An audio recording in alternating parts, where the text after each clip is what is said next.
So dear Dr. Fatima, Dr. Fatima, and dear Sunway friends, and dear friends from, not from Sunway, and of course dear Plum Village community. My name is Will. I'm from the Plum Village community. When I live in Johor Bahru, so Malaysian. Welcome to our little session today.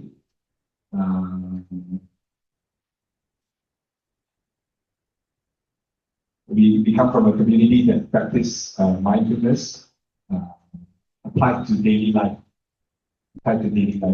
So if there is something that we can offer here today, is hopefully a few ideas of how to bring some mindfulness into your life.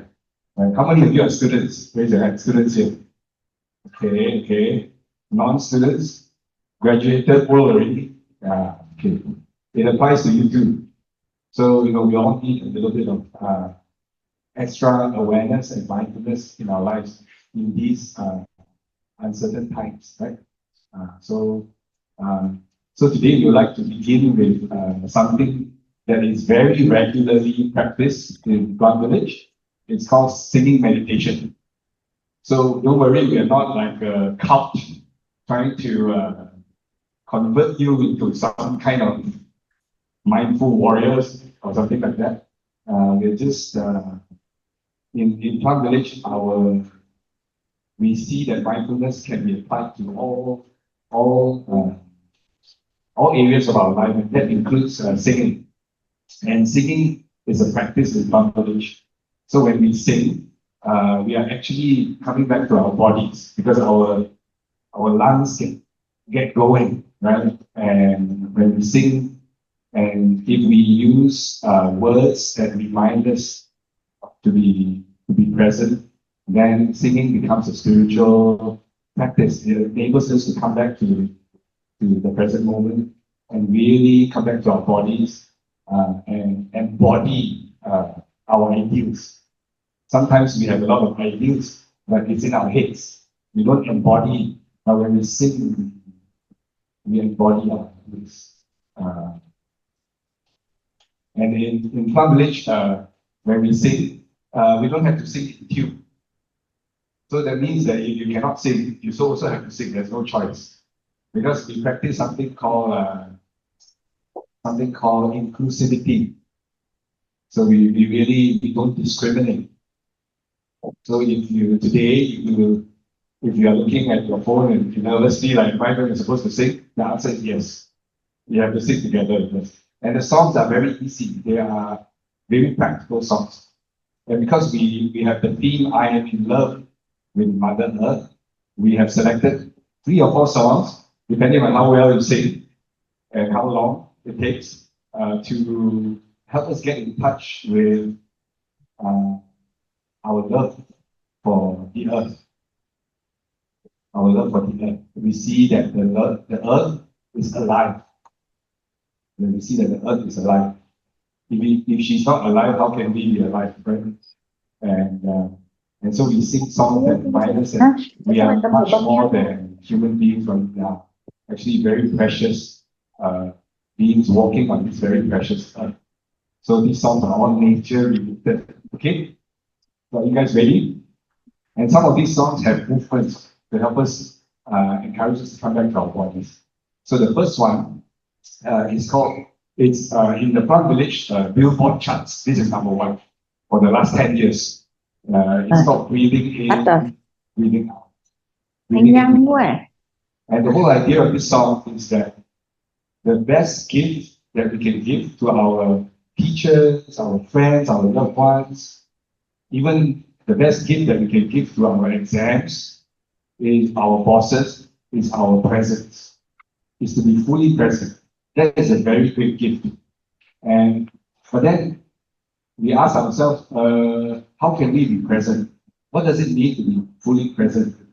And so this song helps us get in touch with that. Someone who is fully present has these qualities of freshness, like a flower, qualities of solidity, You like to be someone who is solid, not someone who is like, right? Qualities of stillness, calmness, right? We all like to be with someone who is calm, not someone who is panicking. And qualities of freedom. I know that when I meet some of these plant village teachers and monastics, they have a sense of freedom. You feel that they're very free. Even though they restrict themselves, can't shave their head, and somehow inside they're very free. So we would so this song reminds us that we all have these four qualities in us. So when we sing it, we get in touch. And these are the same qualities as Mother Earth has. Mother Earth has these qualities. Okay? So we're going to sing it, and then hopefully you can get the tune and the movements, and then you can join us a couple of times. I want to hear everybody sing out, please. Huh?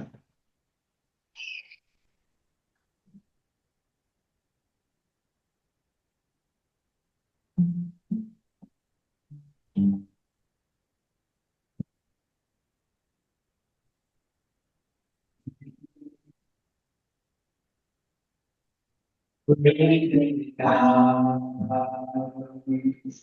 breathing in, breathing out. I am blooming as the flower. I am fresh as the dew. I am starry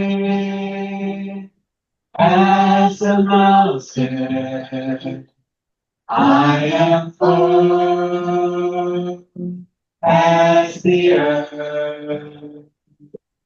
I am free, breathing in, breathing out, breathing in, breathing out. I am water, reflecting what is real, what is true. And I feel there is faith deep inside of me. I am free, I am free, I am free. One more time. Con đã bỏ muối In, nhưng bỏ giấm breathe out. con bỏ In, bỏ after đi chứ không lại đổ mẹ lại đổ đi mất nó phí đỡ nó không có than. I am glory as the flower. Xem cái này sạch chưa cất cho mẹ để mẹ rửa mấy cái này.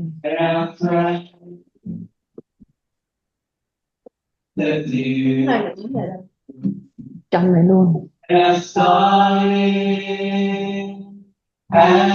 Mình nghĩ đâu cần phải để xếp bếp đi. Nhà mình đâu có rộng. Chứ đồ thì về cũng quăng ra ở trên mấy cái mặt tủ xong hả nó mưa. Breathing in, breathing out, breathing in, breathing out. I am water,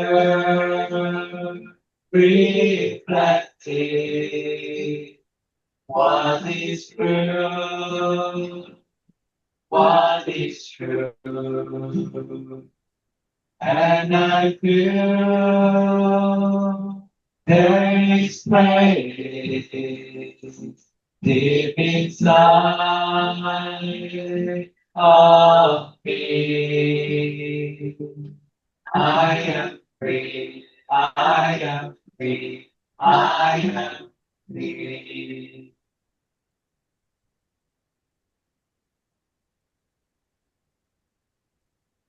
So in Bangladesh, we love silence so much that we clap at this. We offer flowers. Can you try this? Offer flowers. Yeah. So we offer flowers because it's so sweet. Thank you for your singing. I could hear this more than that. So you gotta work harder, sing wholeheartedly. So the second song we'd like to try is a children's song.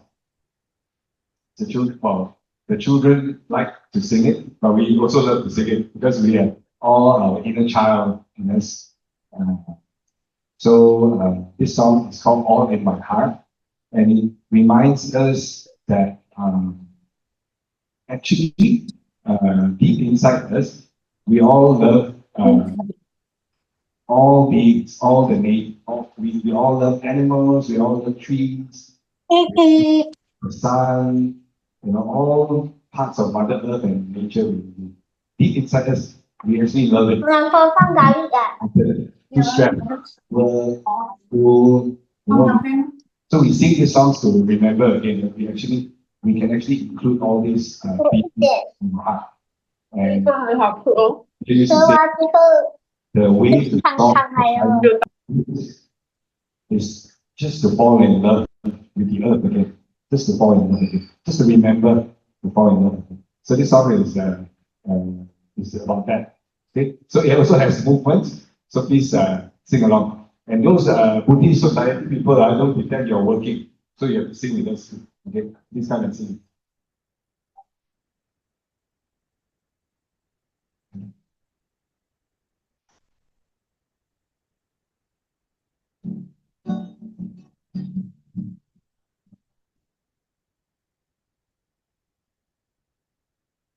The sun is shining on my face and on my eyes.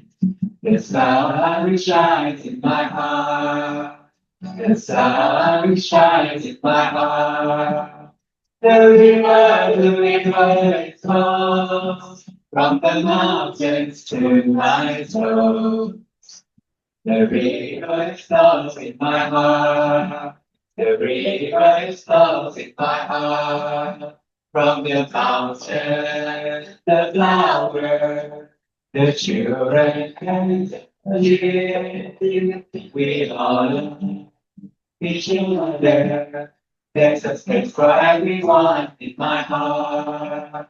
The trees, they sway and give oxygen every day. The trees, they sway in my heart. The trees, they sway in my heart. The birds, they fly as the school of fish swims by. The animals are all in my heart. The animals are all in my heart. From the mountains, the flowers, the children and the deer, we all love each other. There's a place for everyone in my heart. There's a place for everyone in my heart. There's a hope for everyone in my heart.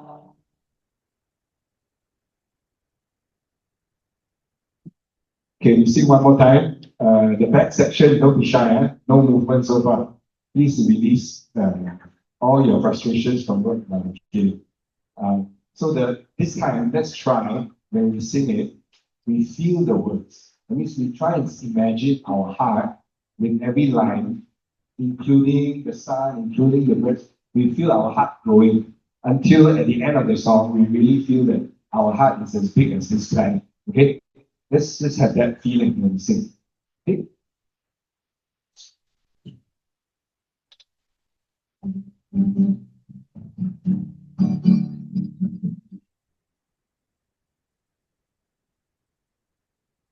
The sun is shining on my face and on my eyes.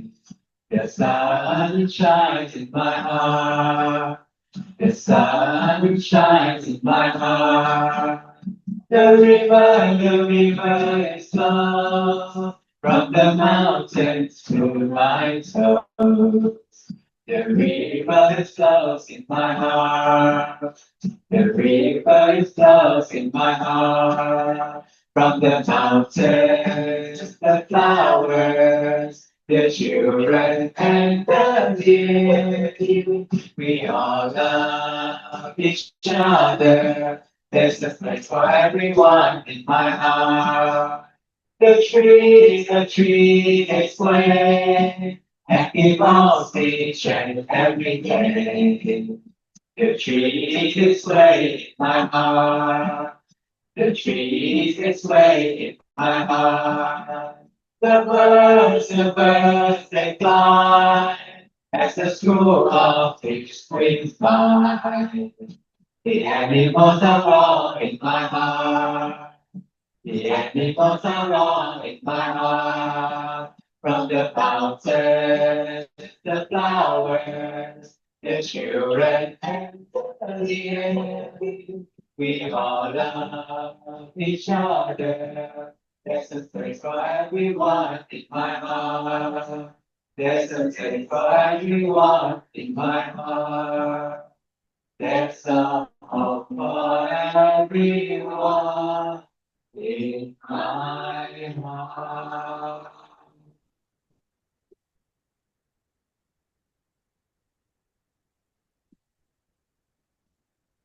Thank you. I can see Dr. Fatima smiling. Our job is done.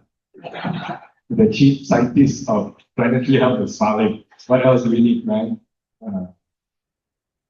So our inner child is very important to take care of. And we are a child of the earth, right? The prophet was a child of the earth. Jesus was a child of the earth. Buddha was a child of the earth. We are all children of the earth. So we sing this song, yeah, we remember that we're all together. How much time do we have? Do you want to sing a couple more songs? Can I get a poll? Okay. Are you enjoying yourself? Okay. We also thought about singing, sharing a song called Simple Things. So this song is called Simple Things. This song has a very nice ring at the end, and everybody can sing along. Our teacher, in the Plum Village tradition, we learned that when we are mindful, we suddenly see that even the simplest things in life are very precious. The simple things in life are even miraculous. The cloud, maybe we ignore it once in a while, but if we really are mindful, our teacher said, "Oh my God, you see a cloud. Think of what it takes to become a cloud, and it's already a miracle." So if we are able to see the miracle in every moment, then we have enough, and we don't have to consume and consume and consume. So that is, I guess, the song. So please sing along with us and see if you can bring this home to enjoy the simple things.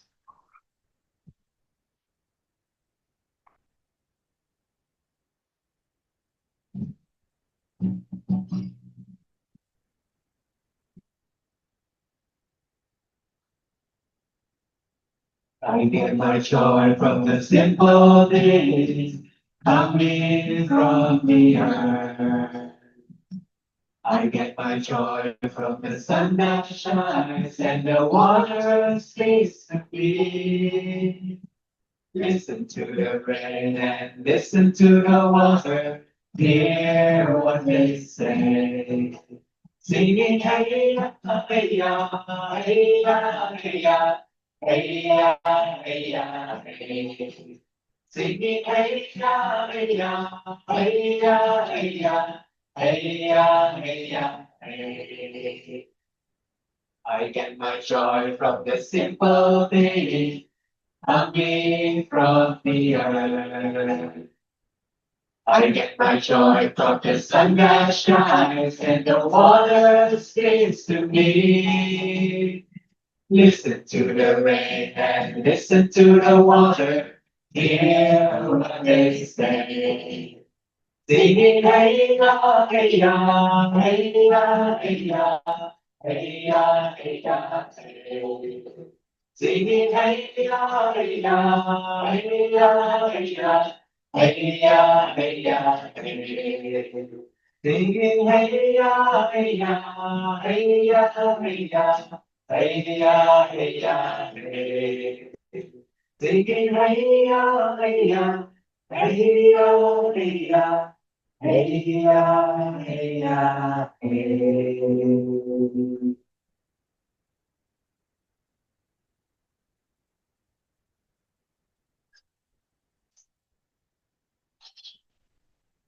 Our brother was suggesting that we sing it one more time, but then I saw that our speaker was like, yes, yes, so that I don't have to speak so much. So we are not going to give him that get out of jail card. So please, if you are interested in some of these songs, you can get in touch with us after the talk, and we can find a way to share it with you. And so one more last song of practice to, I guess, think about the oneness of that we are. Dr. Fatima spoke about a faith declaration for all faiths. So in the area of planetary health and mental health, I think we are all in this together. We are all in this together. So there's this song, it's called We Are All the Leaves of One Tree. We are all the leaves of one tree. And there are some movements. It reminds us that actually Mother Earth and nature has a lot to teach us. If we see that we are leaves of one tree, we are waves of one sea, then we relax and we come in relation to our communities more than worry so much about individual stuff. Yeah, that's what we need in these times. So let's sing this together.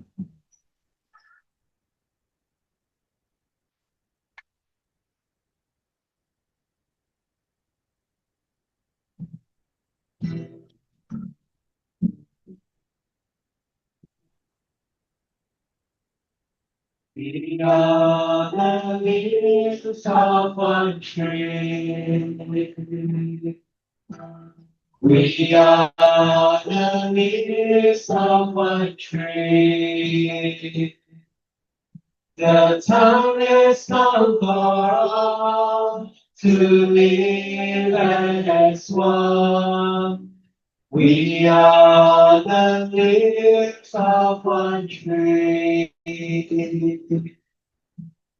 We are the waves of one sea. We are the waves of one sea.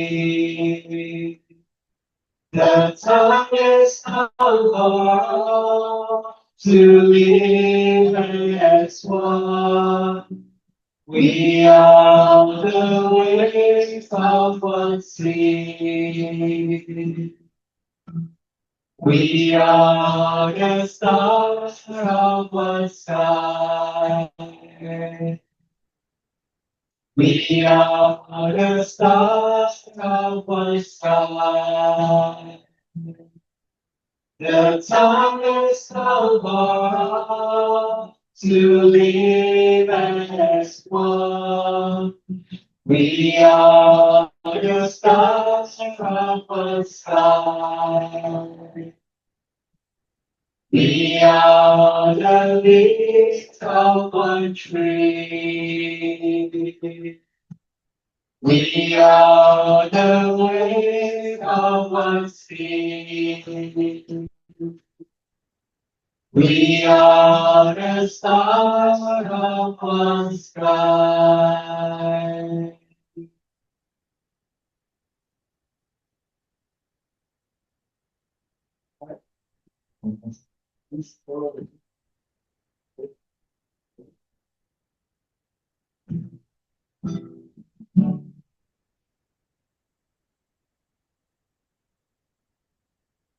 We are the leaves of one tree. We are the leaves of one tree. The time has come for all to live as one. We are the leaves of one tree. We are the waves of one sea. We are the waves of one sea. The time has come for all to live as one. We are the waves of one sea. We are the stars of the sky. We are the stars of the sky. The time has come for all to live as one. We are the stars of the sky. We are the leaves of one tree. We are the waves of one sea. We are the stars of one sky.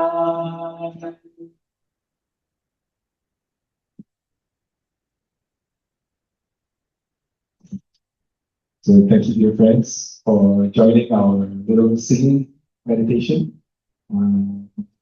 So we're very grateful to have the chance to be together like this today.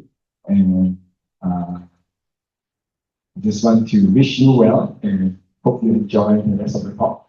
And hope you can bring some of this energy into your lives. Thank you. And please give some flowers to our Plum Village sisters and brothers and sisters there, who's actually studying in UM now. Thank you very much.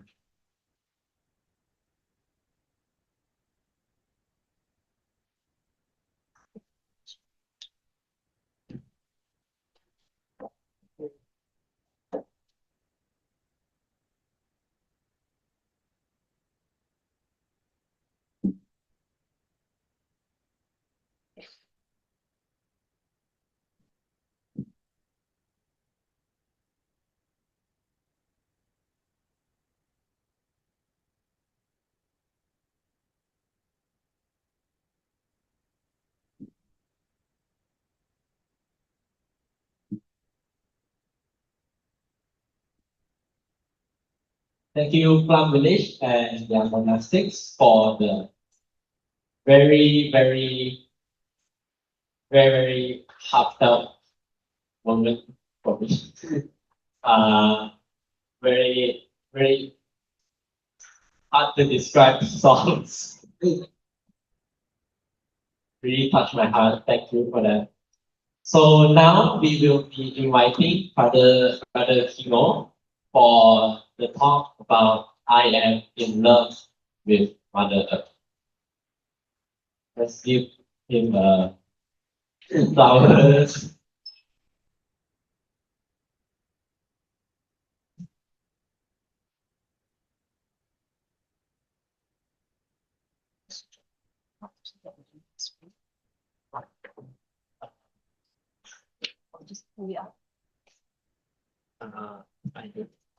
I think. Good evening, everyone.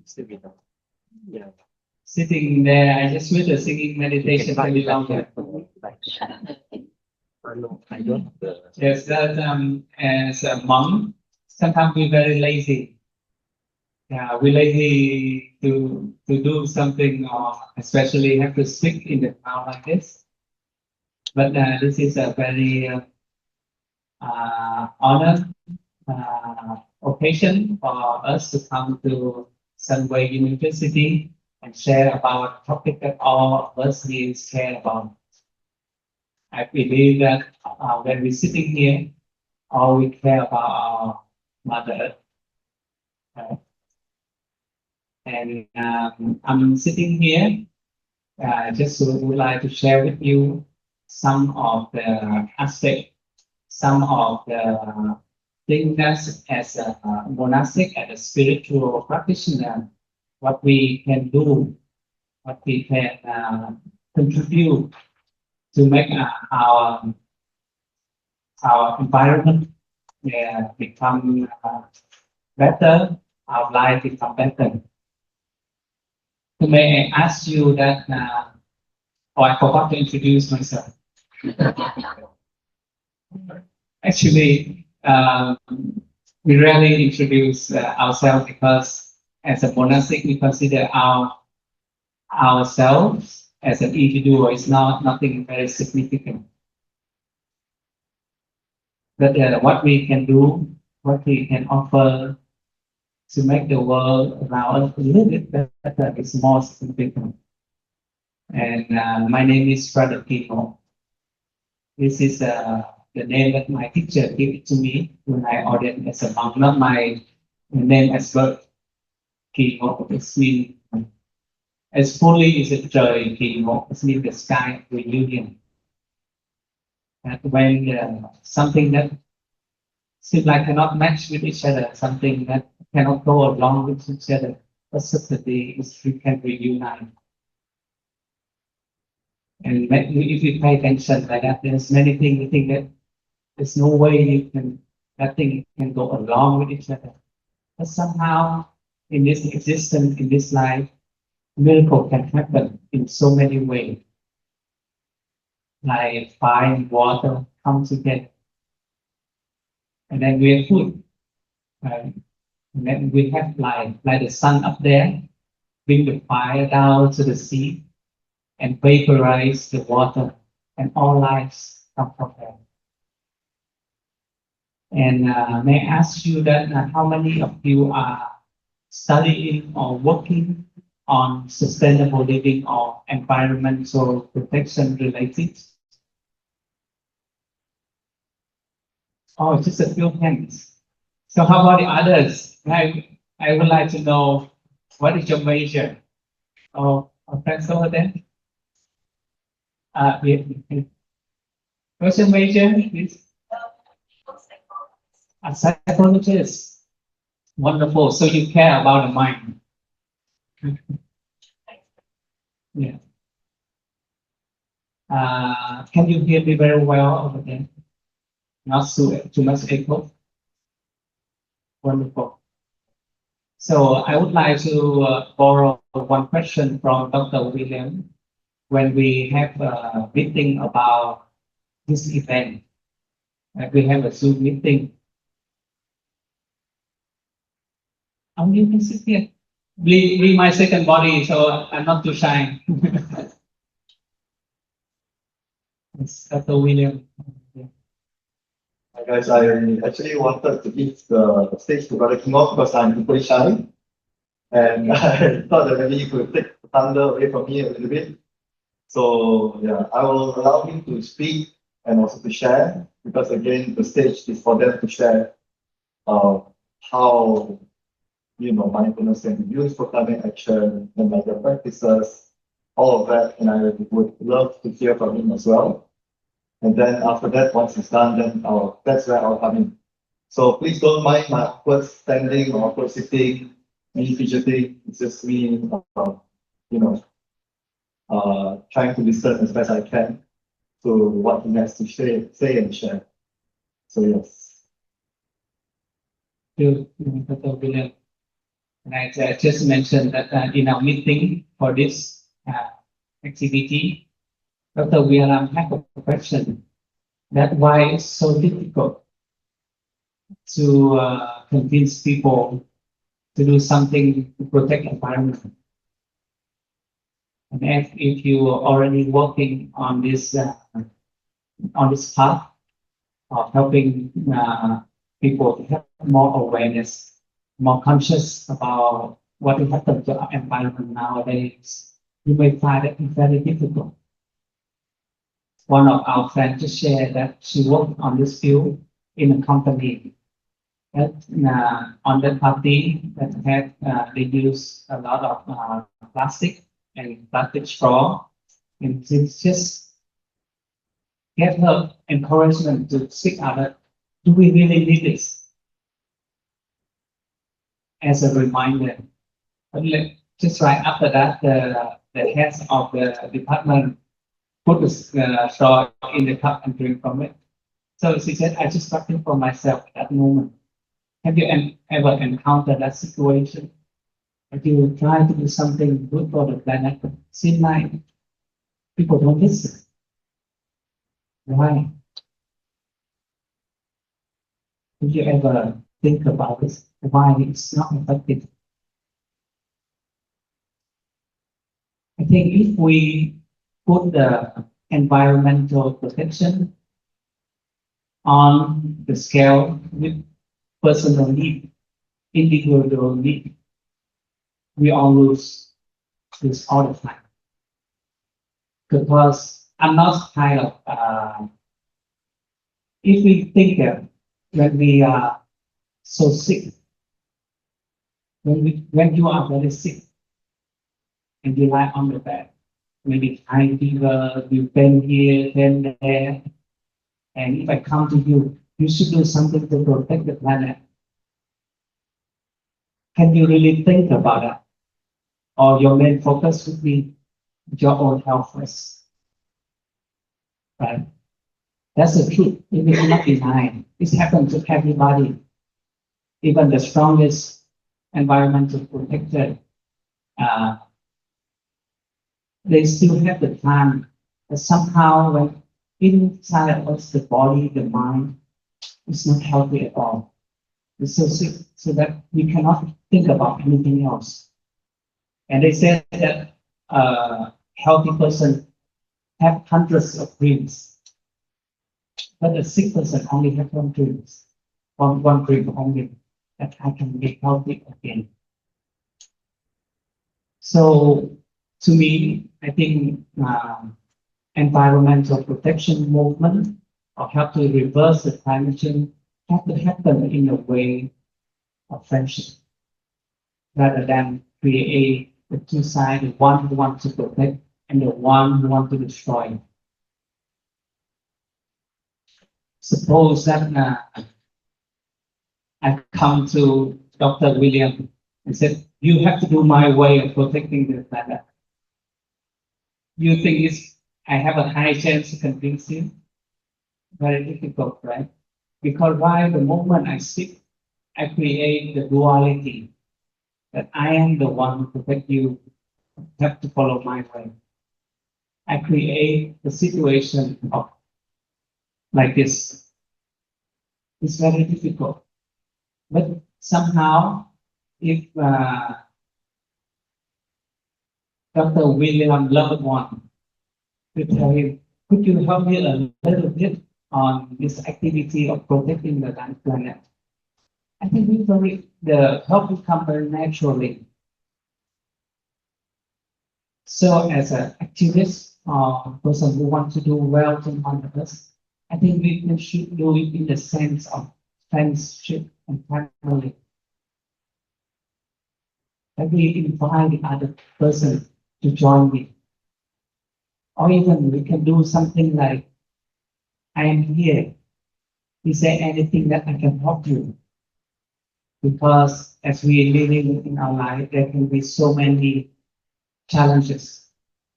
Your own physical challenge, your mental challenge, your family challenges, your office challenges, even students in school have to deal with challenges. And that's why many students nowadays commit suicide. There's so many challenges. And when they experience full of challenges around them, do they have some space to think of somebody else? I think for a person who commit suicide, their parent is not the person that they will think of. They don't have the space that to think of even their parents, even their loved one.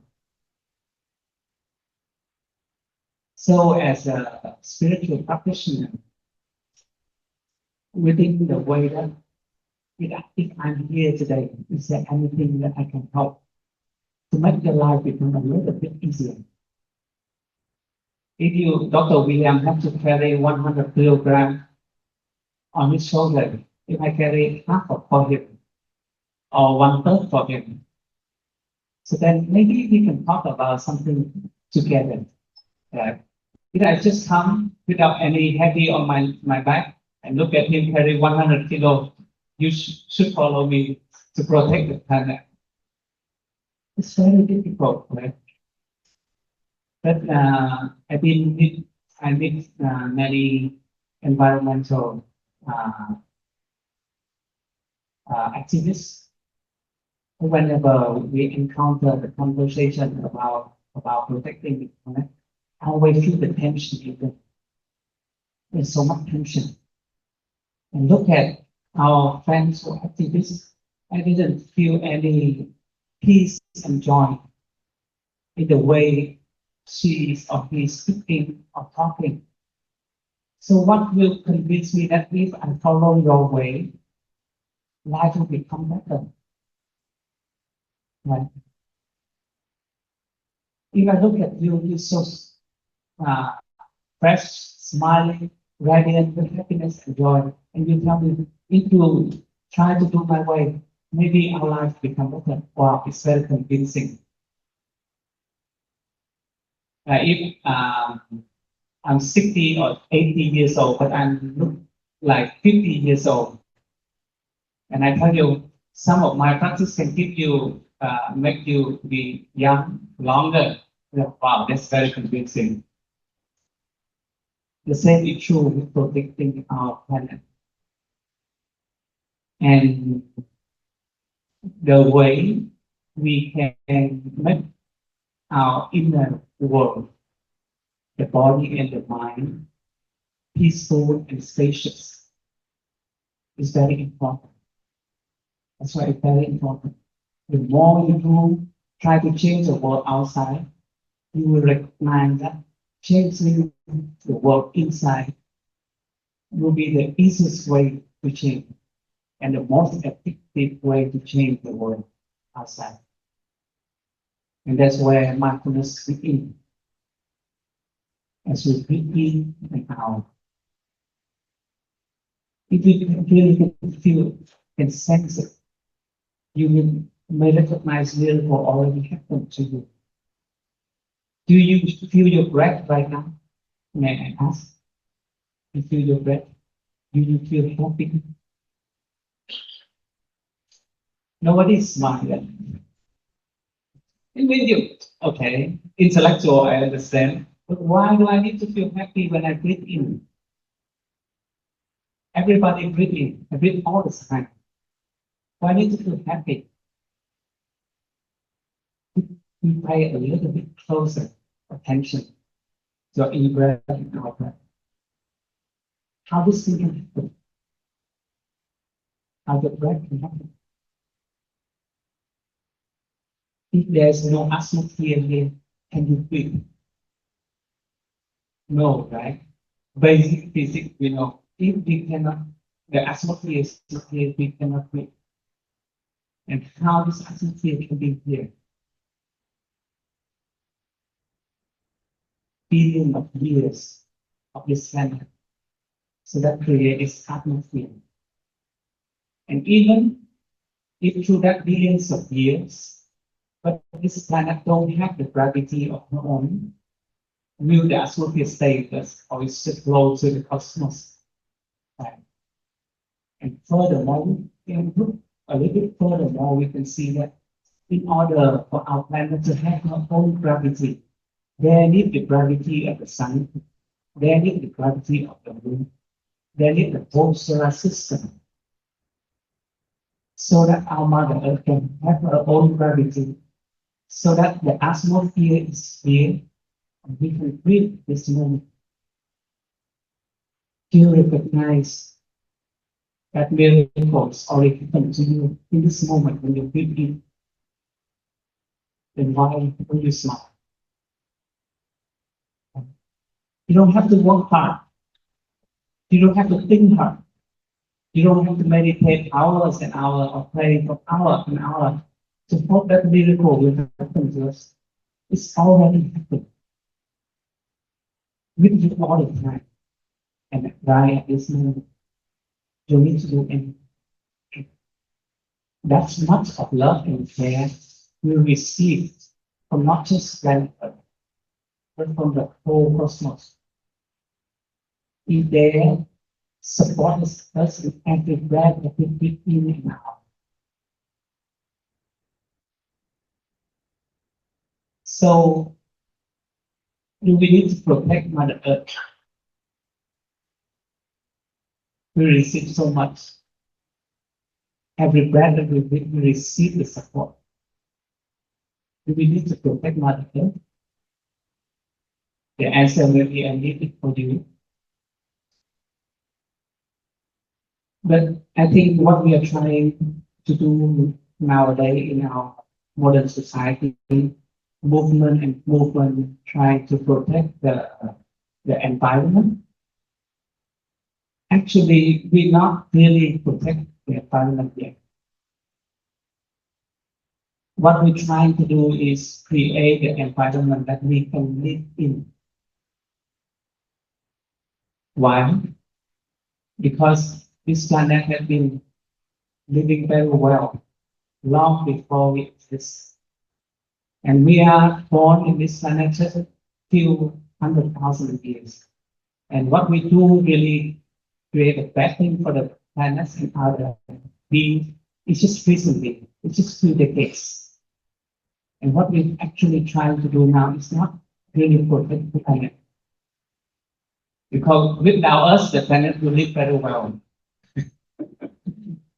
Yeah, there's a meme that Earth said with Mars.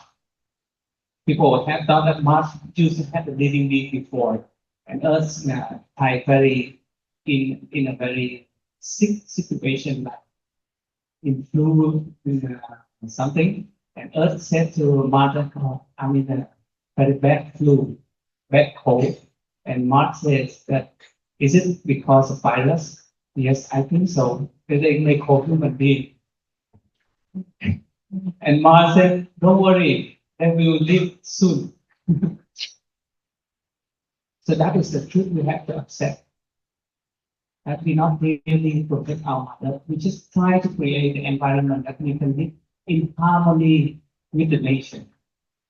Don't create a situation that the nature will crush us badly and extinguish us out of this planet.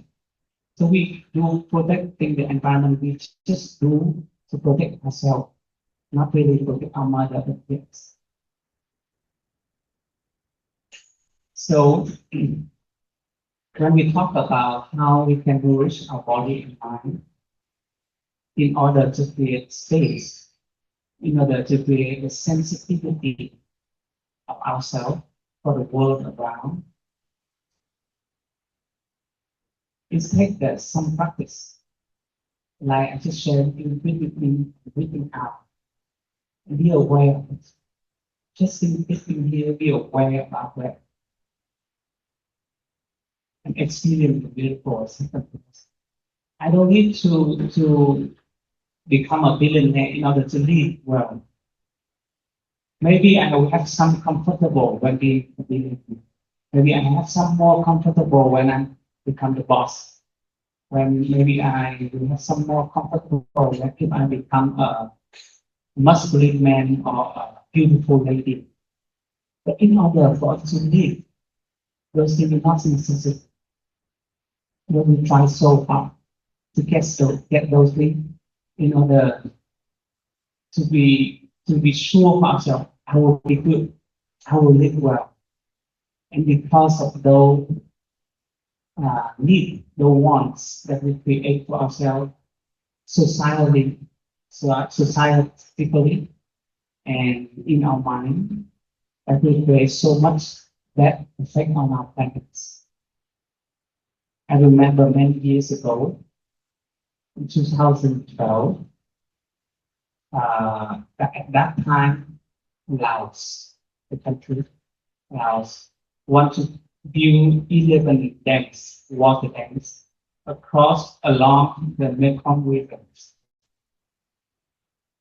And you know, Mekong River is very important river for Laos, Thailand, Cambodia, Vietnam, and for Southeast Asia. If they build 11 dams, it will change the entire environment of Mekong River, affect so many species, plants and animals, even minerals. So in Thailand, they create a movement that please walk from Mekong River. And they invite many monks, nuns, and we also invite them to join. And we have 1 week walk in the very north Thailand, Chiang Rai, along the Mekong River. We just walk in silence and share. And when we stop, there will be the interview. We share the message what we want to convince Lao people to not create those water dams, because you don't know what it will bring, how many harmfuls it will bring to all of us. And we, at that time, I was just ordained for 2 years at a young novice. I joined the walk silently. And on the 4th day, when we walk along the river, there one insight come to me. That's the Mekong River have 2 sides, 2 borders. What you call it in the 2 sides of the river? Is there a special word for that? No, there are no, I think you will have it well. The opposite side of the river. Yeah. So the rivers have 2 sides. You need the significance of this. Of course, any river has 2 sides, right? No, but pay attention. Can a river have only one side? No, right? We never see any river only have one side. Have 2 banks. Now they call the banks of the river. Have 2 banks of the river. Sorry. No worries. My bad at English. Not that vocabulary. Yeah. The river is 2 banks to be a river. So if you want peace from Mekong River, you need the help from both sides. And I see that on this side, Thailand side, is very well developed. Big roads, houses, people, with cars. But on the other side of the river, on the other bank, thatched roof house. 1 here, 1 there. The condition of living may be not sufficient. If you ask the people who so struggle to live for earning a living, to do something to protect and make home river, it's very difficult. They have to think about their family first. They have to think about their stomach first. But then at the 7th day, I was interviewed, and they asked how do I feel when I joined the 7 days of peace walk. I said, maybe the journalists don't like, but I said, the river has 2 banks. And if you want to help Lao people to stop building low water dams, maybe we can do something to improve their living condition first. In order to come there and say, you have to protect the environment, we can come and say, hey, we are neighbor. Is there anything I can do to make your life better? That will become a better, different approach. And I think it's more efficient. Because after that, whatever Thailand do, the dams still build. Because they need it. They need work, they need job. They cannot think about environment yet. So that is my point of how we can create the relationship, the situation that we are friends on the path of protecting Mother Earth, or even more, we are families in protecting Mother Earth. Now said, I know it better than you.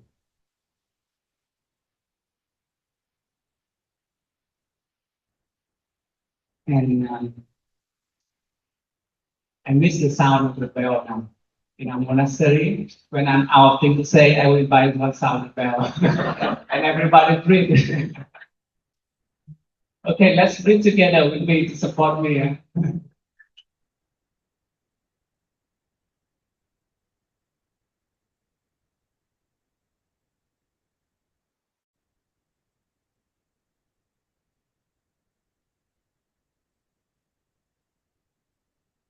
So dear friends, one thing I'm going to about to say, to share with you, this one, I'm very aware that it can create a big controversy. And we are trying our best to reduce our carbon footprints on this planet by many means, by many ways. And I believe we are sitting here, at least 10 of them, how to reduce our carbon footprints. We can shift to public transportation, totally no using car, or we can move to turn ourselves to a plant-based vegan, or we can stop using airplane or transatlantic plane to reduce the carbon footprints. And do you know, if you totally don't own a car anymore, how many carbon footprints you can save to avoid to create? Do you know how many? 2.4 tons per year. And if you turn to be the plant-based vegetarian, you will save 0.6 tons of carbon footprint per year. If you don't take any airplane, you will save 1.6 tons of carbon footprint per year. But do you know what will save 58 tons of carbon per year? Do you know what we can do to save 58 tons of carbon per year? Is that have one less child. I know you will laugh. I know you will laugh. I know there's many questions about it. But just think about it. It's the truth. If you go on Guardians, the journal, you'll find all those information on the statistics. But I'm not trying to tell you you should not have children. I didn't say that. I just said that we have one less child. Why I said that? Because in our Asia, we have the most number of orphans, more than anywhere in the world. The children were born with their mom and dad, or even if their mom and dad still alive, somehow they deny to take care of the children. And those children live in we call the orphan institute. And the children grow up never know about love from mom and dad. If you are a young friend or young couple, young family, you can have one kid for your own. The second kid, you can think a little bit. Do I really need to have another kid for my own? Or I can adopt an orphan, a child born never know the love of mom and dad, to bring them home. I didn't say it's not an easy job. It's very difficult. It's very difficult. And it's we may bring a lot of challenge to you and to your family. But just think of it. You bring to the child the feeling of love, a feeling of care and protection, the feeling of humanity. And at the same time, by that action, you save the most carbon footprint that you can do as an individual. I'm not against humanity population. I didn't say that. Just think about what we can do. And that action can open up our heart. It may make you have less money to go to sport, to go to entertainment. This make you have to train yourself better for listening, for loving speech. It may make you have less time for the other things you want to do in order to take care of that child. But do you think it will make you become a better person and the partners together? I dare to take a harder part. It's called my heart is sick enough.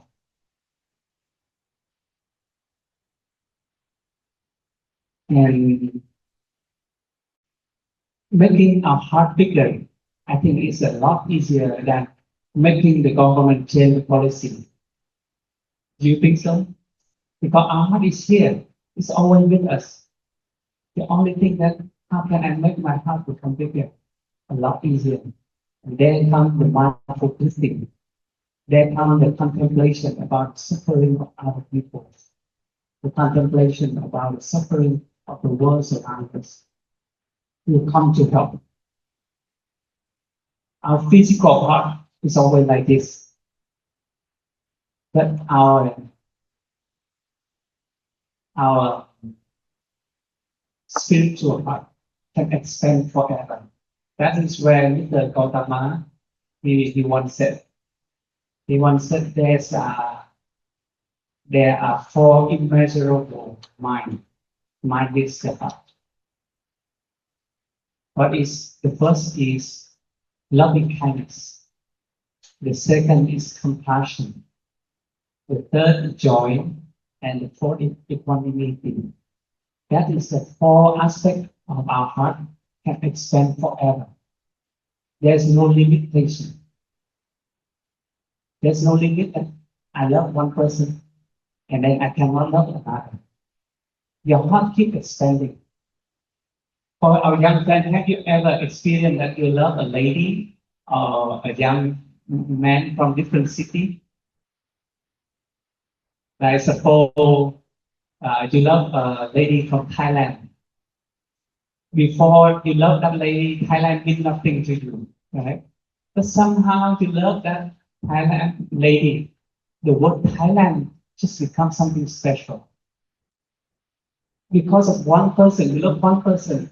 Somehow in you feel the love for the whole country, the whole city. Right? That's you experience how your heart expanding. And nothing refrains from, I only can love this one, cannot love the other. And if you continue on the path of love, despite whatever happening, keep loving, forgiving for the mistake. And one day you see that no more barrier for your heart. Your heart can contain the whole path. And that will call, I'm in love with my daughter. Not as a wish, not as a dream, but as a practice. Constantly expanding our heart so that everybody can stay inside. That's very nice. Give your flowers for her. It's very good talk. Really enjoyed taking a lot of notes. So how this will work is basically I will be talking about the key about certain things that I picked up along the way. I would love for you all to also chip in. Feel free to also come up with your own questions. Of course, if you have one in mind to whatever that you've said so far, feel free. If you have none, but you really want to ask, use this opportunity, our conversation, to help you also jot your ideas and your questions. Okay. So there were a lot that was said throughout the whole time. Thank you so much. I apologize for not coming in when you felt awkward, because I think I was too entranced with you talking and you sharing that I forgot that I was the moderator today. So yeah, I think the one thing that you mentioned that I think really resonated with me was the fact that when you talked about the two riverbanks, and to give the floor at least a little background about me, I am an environmental psychologist. So I'm the kind of psychologist that's interested in understanding why humans don't care about nature. I'm also the kind of psychologist that tries to understand why people care about nature. And oftentimes, I think I struggle with the whole idea about, as you said, the NGOs friends that we meet are always tired and very tense. And I also have similar friends that are also very tired and very tense. And oftentimes they're always saying is that other people are not listening to us, right? We are shouting as much as we can. We are demanding as much as we can. And we feel that people just don't care. And I have a question for you when it comes to this, because the way I see it, it's because they are at one time trying to tell people, hey, we need help. The other side is like, hey, we don't want to help. How can the practices that you mentioned actually help them come closer to each other? Thank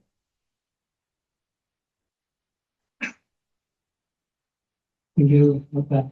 That's a very practical question. But before I come to that question, I need to take care of my body a little bit. The aircon here, I'm not used to it. So if anybody have a cup of water, hot water, would help me a lot. Yeah.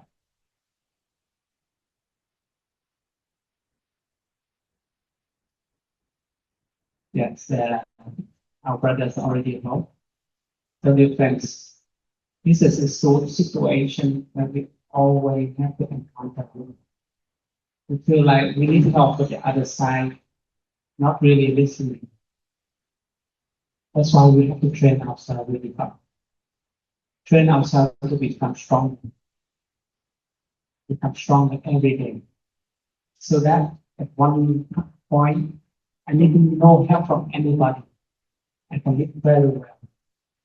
But now I become always strong. I can start to help other people. If we try to protect Mother Earth in the situation as a wounded child, asking for care and attention, it will never work well. But we need to constantly train ourselves to become stronger. We think deeper, we listen better, so that we have the capacity to help other people. Do you know why the monastics have to wake up at 4 a.m. in the morning, meditate for 2 hours, eat vegetarian, study in the whole morning, all kind of the teaching? Thank you very much.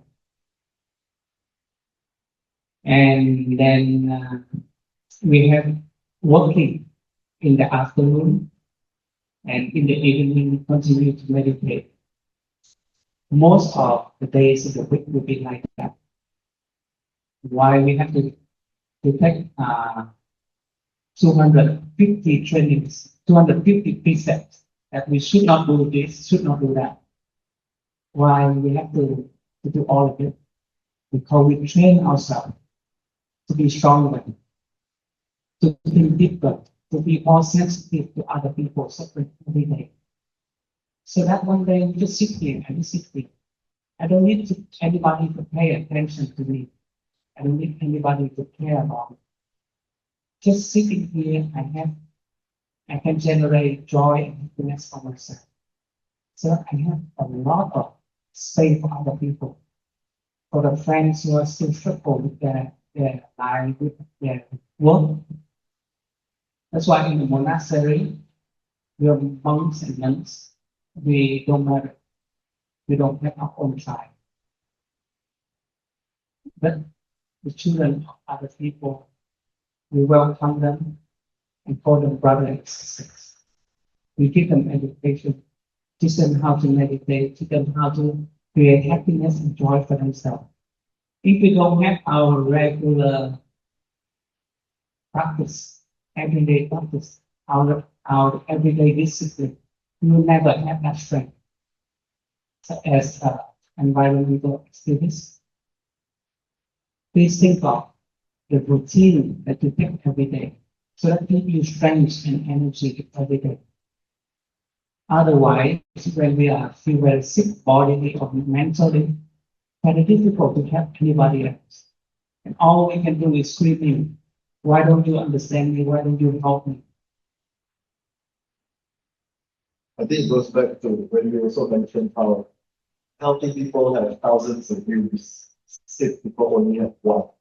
And that's all that they can actually think about. And I think, like what you mentioned, does make a lot of sense in the sense that if you do not prepare yourself, if you do not strengthen your own mind, your own body, you will not have the capacity to care for others.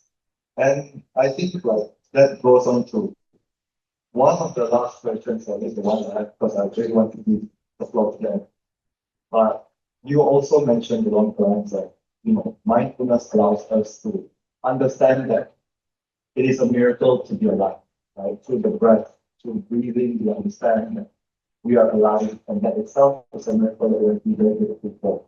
And I wonder that, like, with these practices of mindfulness, even though when we are sick, when we are mindful that we are sick, will it allow us, or can it allow us to also expand the heart when we are sick to help? Because I think a lot of times people who are sick and those who are more susceptible or more likely to be affected by climate change are often the people who are poor, often the ones who are sick, either because of air pollution, either because they do not have the resources to survive.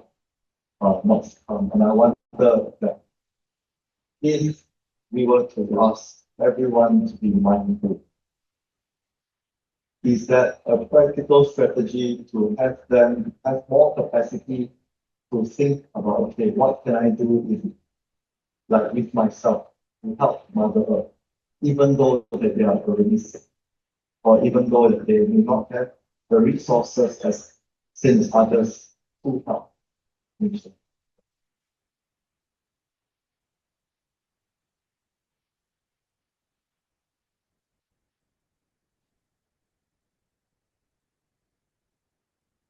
And once again, it's difficult for a person who is very sick to think of something else.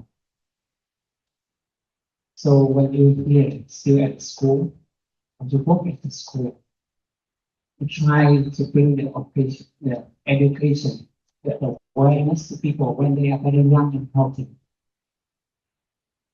And then when something accident happens, you may have a chance. When we get bigger, bodily, mentally, we may have a chance that we still have our right mind. If we don't have this education, how come? Right? And once again, this may sound very good, but only the strong people have choice. Weak people don't have choice. And when we are still young, please make ourselves become strong. I don't mean we strong and then we suppress, we bully the weaker one. But when we're strong, we can protect. When we're strong, we can lift other people up. That's a different way of strength. And it's never been the thing that can go instant. I never hope that everybody can be mindful. It's never in my dream. But what I dream of is I'm mindful enough. So people that close to me, they inspire to be mindful. So I think that is more friendly way rather than I have to convince somebody. Yes. Yeah. And the reason why I asked it in this way is not to force people to be mindful as well, but I think oftentimes people mistake that the ones who are in danger need to be the ones to step up. And I think you raised a very important point, is that sometimes it's not the vulnerable populations that need, even though they do need the help, but they should not be the ones shouting in. The ones who can help should be helping them. We are in the capacity, or we have the ability to help others, we should. Whether or not it may be beneficial to us, but as people who are stronger, as people who have the capacity, we should expand our hearts to help others who need it. And I think like you've covered all bases very well. You've also mentioned the fact that, when you talk about when you have the strength and the capacity to help, you can afford to not, but at the same time, it will still be detrimental to you if you do not help. Like the food banks, for example, in the end, people still build dams when you told them not to, when not say you told them, but when the Thai people told them not to, simply because Laos people need to live. And can you really fault Laos people for making environmentally bad decisions? Because they need to survive. So I think, like even in psychology, the bottom line here is the reason why, as an environmental psychologist, I will not shout at people to, not use your plastic straws, do not use public transport. Yes, it is better. It's better to not have a child. It's better to do a lot of things that could reduce your carbon footprint. But if your bottom line is not secure, if you have to think about your day-to-day, even psychologists, it's not just spiritual, but even from the psychological standpoint, you do not have the resources to think about anything else apart from survival. So I think that over here, everyone who is here witnessing this conversation today is in some capacity to have some strength to help others. And I think within your capacity to help even just a little bit to move this needle of this very stubborn environmental grow forward, if we can do something about it, we should. Because at the end of the day, it's going to affect us whether we like it or not. We can tell that it's going to affect others, it's not going to affect me. Same like for how I always go back to the river because somehow the 11 times struck by me, but it will always ring true because at the end of the day, I feel that everyone at some point will think of themselves first, because if they don't think of themselves first, they die. But when you have the capacity to help others so that they can help themselves and help others in return, that will always be the best option. So I wouldn't want to keep this any longer because I would also want to give questions to the floor. Thank you for conversing with me in this. Hopefully I make sense throughout. But is there any question that anybody has for Brother Ky? Anything at all?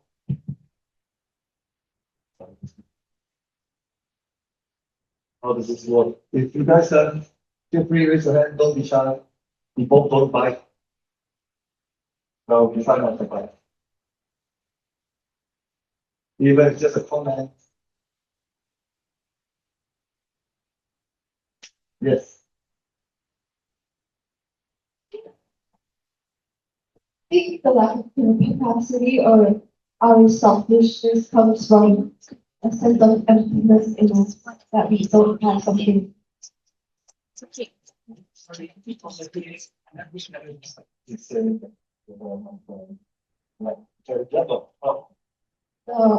The lack of like our own capacity and our, no, like does it come from our inner emptiness? Repeat the question, sorry, I can hear you. Yeah. Okay, so does our lack of capacity to only think of ourselves, also our selfishness comes from emptiness like within ourselves?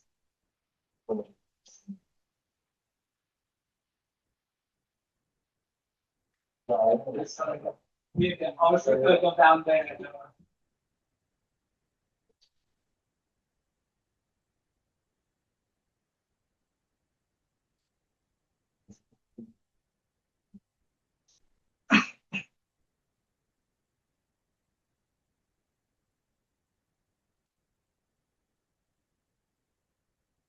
Yes, it's true. It's true that because of we feel empty inside, and we don't know what to do with that emptiness. So it's draw our energy to do something else, and we might feel lonely. But like as I just shared about our breathing, if you can breathe with that awareness, the whole solar system at least already support us in every breath. So do we feel lonely anymore? If one person don't lonely, cannot compare with the whole solar system, right? If another person don't lonely, it still cannot compare with the whole solar system. We have been received that much of support and love every moment of our daily life. but because of this little mind cannot perceive that greatness that we already receive. So all we think about love is one person love another. That person love me, me love that person. And in our tradition, we need to be very aware of that way of love. And we call that is attachment love. Why? Why it's beautiful by itself, but there's some risk. Suppose as you are now, and you have your own value. I don't think anything in my work can need to write down. This is the worry about writing down. We're talking to each other in human way of communication. Don't need to write down. If you don't remember, it's what I say not important. If it's important to you, you remember. Okay? Just keep our conversation. Okay? So suppose that you have your own value, right? You may be a good painter. Suppose, if I don't know you a lot, suppose you're a good painter, but suddenly you feel in love with that man. But that man don't love painting. He only loves singing. He only fall in love with the girl who can sing very well.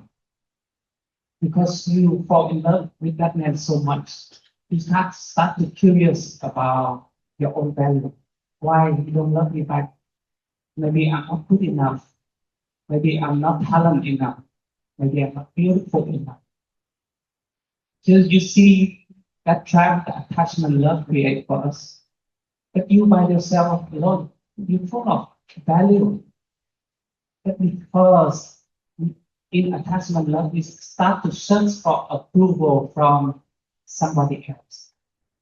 And that is the moment we put ourselves in the circle, the mental circle that keep searching for approval. And then at moment we really curious, am I good enough? In that moment, I lead a person to thinking, maybe I should not live anymore. Maybe I should not exist anymore. So be careful with that kind of love. And that if you can free yourself with that kind of love, the feeling of loneliness has no chance to arise anymore. Because the fact is we receive so much love already. Just one person or two don't recognize our love and we start to think that the whole world don't love me anymore.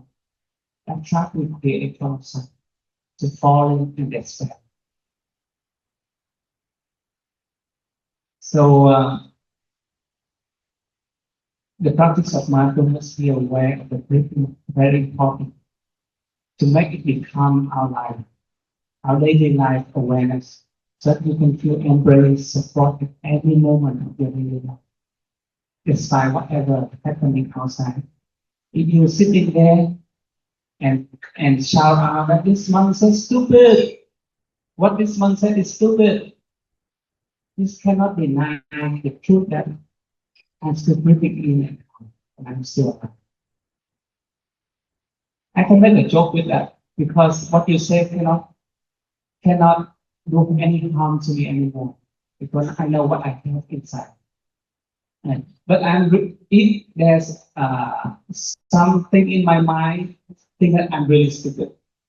And how dare you say the truth that I'm stupid? That will be the start of a war. Right? Is this okay, sister? Any other questions? Any other questions at all? I know that he has given a lot of facts and information that when he says it all out together, probably there's nothing else to say because he's answered all the questions you had in the head. But that's clearly me. Every time when I had a question, as you were talking, he answered it for me immediately, and I was like, yeah, I have no questions after that. So, but don't be shy. I think it's very rare that like, in these instances where we see that monks actively think about climate change. When you think of monks, normally it's our daily practices, but because of the ability to be mindful and to practice, you are very in tune with the nature around you, the use of nature around you, what is done for you and what you should do for it. So some say Mother Nature. So, and just to give you all at least some thought, whatever that you all think here that could be just purely spiritual. In psychology, people are starting to see the same things too.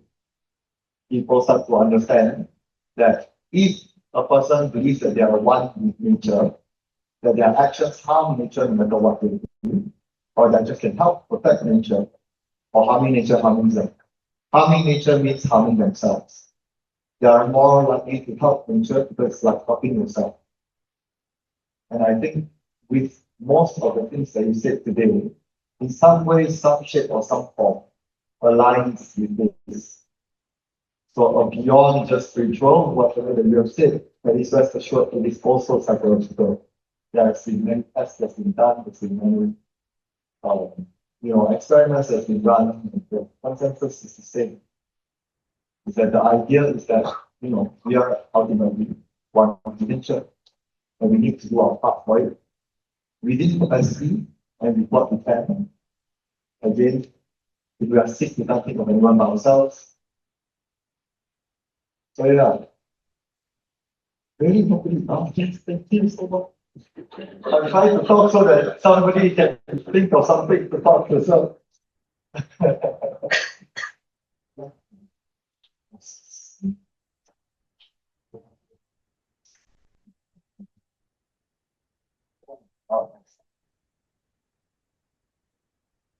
Oh, you mentioned about from one wish to a millions of wish. So I suppose I have the other millions of wishes. How can I work on reducing it so that I not have the more wishes?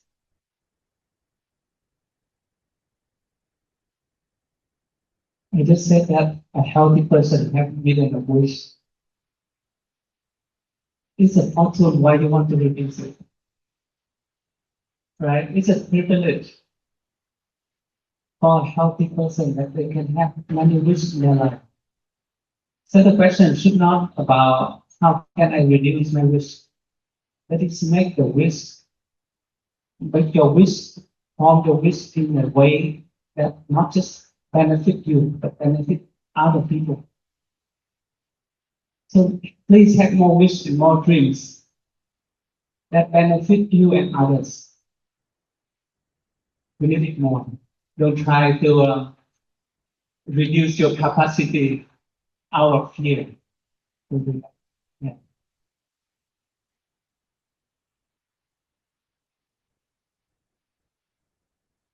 Feel free. We have time.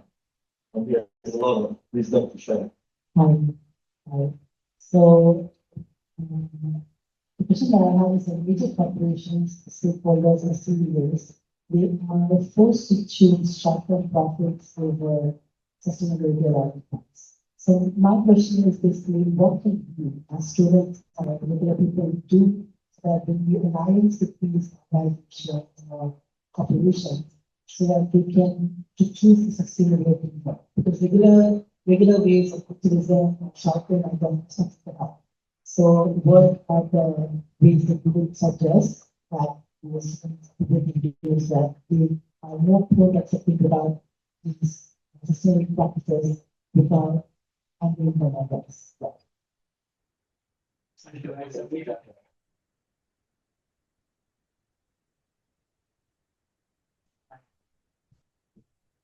So I think, I don't know, just because for us, the speaker, but luckily I'm here so I can hear more, but at least to just summarize is that the idea is that most corporations or people who can make decisions always focus on short-term decisions to benefit themselves rather than long-term decisions that benefit nature.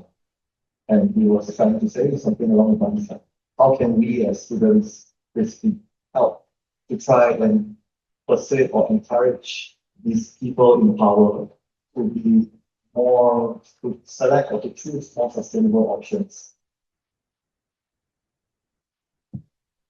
Thank you, brother, to make that question. If I ask you to sit down and meditate for 1 hour, would you do that? Would you laugh?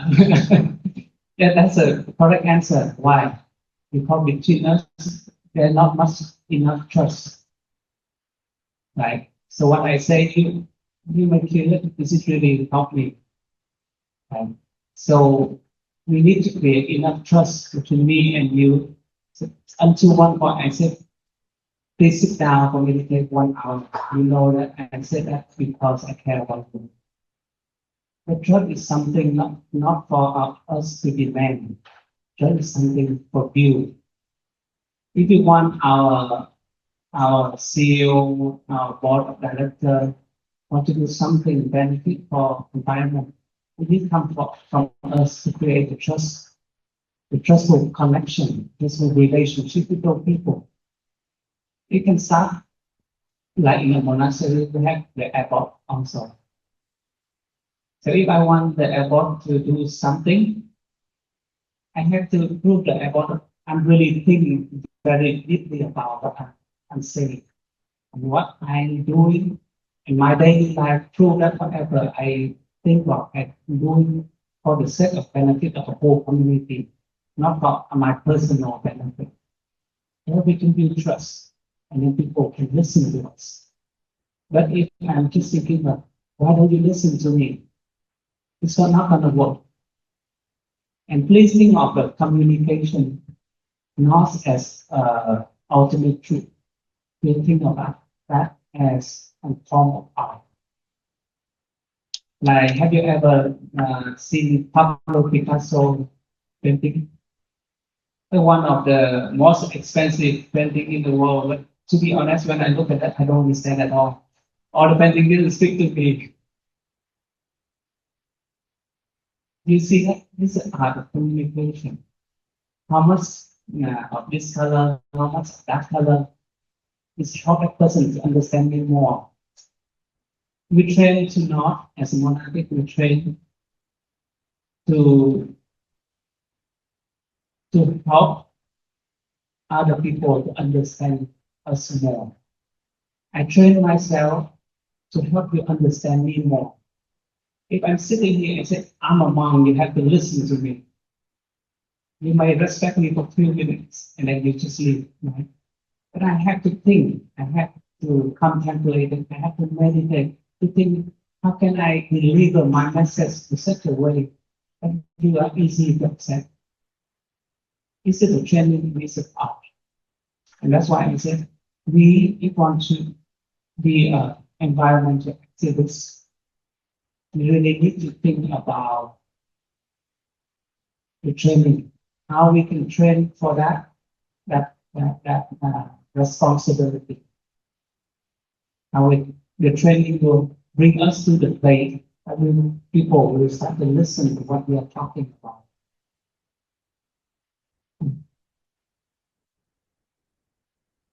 So Before we end, can I invite one of our friends to come up here and share a little bit? Because he's also a lay friend like you here.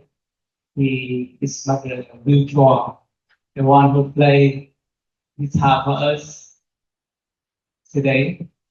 Brother Will, please come here. And we have one more chair.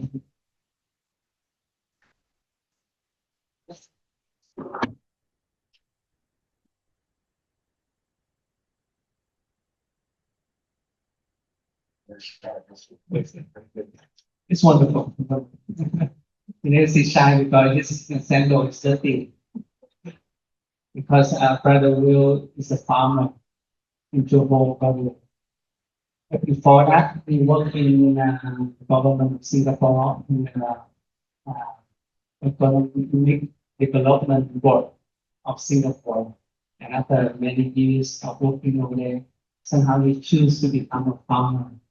So this a real person want to protect planet Earth and what he do to his side and what he's planning to do. And it's, I hope that everyone can listen a little bit to the story. Why make you change? Dear friends,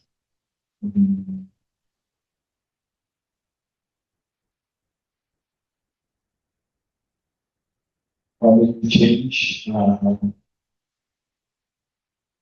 As I was listening just now to the conversation, this question came to my mind. What is the carbon footprint of a monk? What is the carbon footprint of a monk? And and I think that the first answer that came was very small, right? Quite small. Some monks travel a lot, you know, but generally the volunteer simplicity of their lives and the fact that there's so much peace and freedom that they don't really consume and they restrain themselves voluntarily, but they have that inner freedom. And because of that the practice of mindfulness, the footprint, I think if maybe Sunway can do a bit of a study of an average footprint of a monk or nun, I feel like it would be really, really quite low, quite amazing. Yet, the energy that they have is devoted to the betterment of the planet. So that was the first thing that came to my mind. And the second thing, then I realized for my life, when I was working in the Singapore government, my energy was focused on planning the next 50 years of Singapore's economic growth. Can you imagine that? All my energy was spent on finding the best ways to grow the country, endless growth for the next, sometimes 5-year plan, 10-year plan, we even had 50-year plans. That was all the energy that I spent. And my footprint, my carbon footprint when I was there was super high. I stayed in Holland Village, Raffle City, fly around. 8 times a year for the EV, like all that. And then somehow I met a few monks and nuns. And if I were to plot my trajectory of my carbon footprint before I met the monks and the nuns, and my footprint now, the difference is crazy. Because right now I am a regenerative farmer in Johor for the last 12 years. We compost 4,000 kilograms of food waste every day. We are embarking on a 200-year long-term project to restore 150 acres of degraded palm oil. So I would say that if I calculate my carbon footprint now, it's probably negative. Right? It's negative. Minus my travels and my slippers and stuff like that. So now I ask myself, what is the carbon footprint of a monk? It's infinite, because I'm just that one human whose heart was moved by the way of life of the monastics, moved to the point where I decided to try to at least live a life that is close to that simple, mindful life. And that difference. So so almost I can say I can attribute all that carbon saving. I am drawing down carbon at the farm now. I can attribute all of that to meeting or to my encounter, my experience with monastics. That's crazy, right? Just imagine that. And so if I ask myself, um, how should I serve the planet? That is it becomes quite easy because it means that if I live that inner life, the simple life, as close as possible to a monastic life, and I spend my energy rather than planning for infinite growth, I plan for drawing down carbon into the soil. I use my energy to draw down carbon and bring more biodiversity in the forest back, and the forest will draw more carbon from the air, right? And hopefully one day, some people will come to the farm and they see, oh, instead of being a banker or being a consultant or being something that is part of that infinite growth, I also want to play a little bit of that and continue that. Then that one monk or that one monastic community's carbon savings, it becomes more and more infinite and more and more infinite and more and more infinite, more and more infinite. And that to me is non-linear change. And what we need, I think, for our own civilizations, like what Bro Ky Ngo said, is non-linear change. We cannot rely on linear change anymore. We can't do the extra solar panel, take a big bags. We need a kind of non-linear change. And I think for my life, it was quite non-linear. I went from 50 years of economic planning to drawing down carbon simply because I experienced a way of life that was so much more close to the truth, close to the time. I don't know whether that answers the question, but that was my thinking when I was listening to the sharing. Thank you so much. I think there's just one final thing about you. There's just one question on the Zoom that sometimes I know I should do something and I'm aware that I should do it, but due to certain circumstances, I didn't do it. The circumstances meaning time, convenience. Yeah, I didn't do it. And sorry, I'm so sorry. Slowly. For example, I want to bring a lunch box for food packing, recycle bags for shopping. Sometimes I feel bad for packing food using the polystyrene food package. What would you suggest to turn the awareness into action?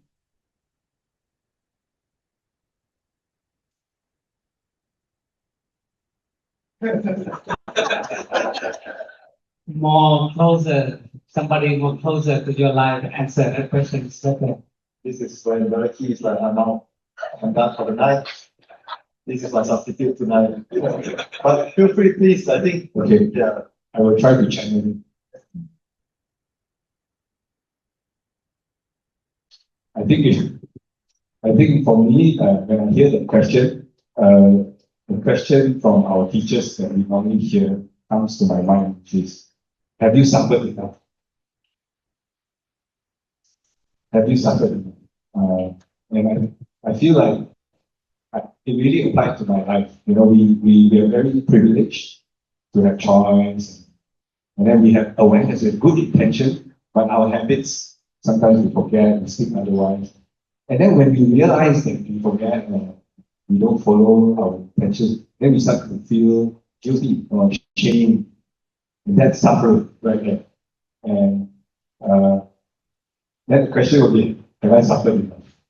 And that is why I think the mindfulness practice, there's this side of it maybe we couldn't fully cover today, which is how does it help us face bravely our suffering and transform. And so like for me, sometimes I still have a lot of habits, but at some point I will feel ashamed enough, and I'm aware of my shame enough, and then it's like the seed just suddenly, and like right now I don't use any more single-use mineral water bottle. It took a long time, But every time I'm at the petrol station and I'm thirsty and I buy one, I feel like, you know, and then at some point, because of the practice, I get more aware, and then I realize, oh, okay, it's right, the time is. And the way we practice is to be super gentle on ourselves, to be able to see that, oh, there's shape, but to be really gentle and say, this moment is the chance. And then it's very hard for change to come from harshness. Change comes, I think we are strawberry generation, we changed a lot, sometimes a lot of long-term change comes from that rare gentleness that moves our heart and we are moved to change. And that's just my personal experience. Tend to love it care, basically. Yes. Yes, I think what you mentioned sums up perfectly what he has mentioned as well. I think even though you're not said explicitly, but I think the act of mindfulness of being aware of your actions is what helps you ground yourself and know that you made this mistake or you need to do something that you don't want to. What can I do to rectify? And I think that mindfulness keeps us present so that we are always aware of our options. So I'm also very mindful of time, but I think we are done for the night. I'd like to thank, yes. Oh yeah. So I'll give the mic back to the MC because it's not my job to MC tonight. But thank you so much. Very clear. Sorry. Okay, thank you, the brothers on stage, for the interesting talk. So now I would like to invite Prof. K. Prof. K for a bit of the speech.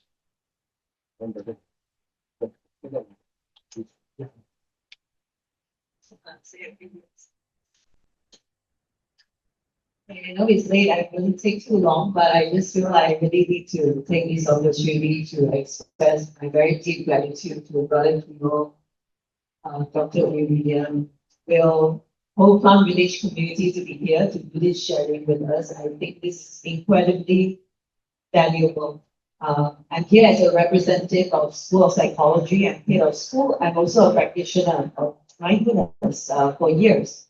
In fact, as you were sharing, I was just reflecting back to the last experience I had bringing mindfulness to campus. That was back in 2019 with Sister Lei, when I was still teaching in Singapore. And we did a lot of things. One of the things we did was this mindfulness flash mob on campus where students were meditating on grass, and it was just the best experience. And then COVID came, and then I came back to Malaysia, and I just hadn't had the opportunity or I guess much of that thinking about doing that again. And I think this is just an amazing restarting point in a way. Thank you to your presence. So a really huge thanks to Plum Village, all the monastics who are here, some from Hong Kong as well.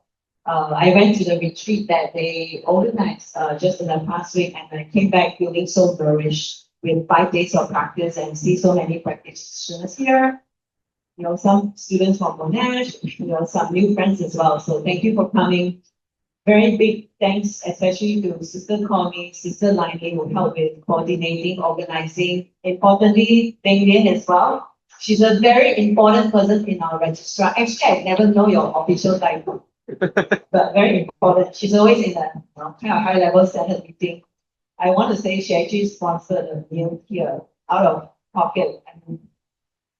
Thank you so much. She booked this venue. Her hands were quick. I think 2-3 months ago, when this idea came about with Connie, we actually spoke with the president of Sunway, and then he's like, I think he was sort of agreeing to it. So then that's when we approached Center for Planetary Health. Too bad Dr. Fatima, she had to leave early, but I just thought it was so great to have her presence to officiate this event. And special thanks to the Sunway Buddhist Society. You guys did the groundwork. You designed the poster, the registration form. Thank you. I think you guys are amazing. So I just thought, yeah, I'm very moved by the audience today.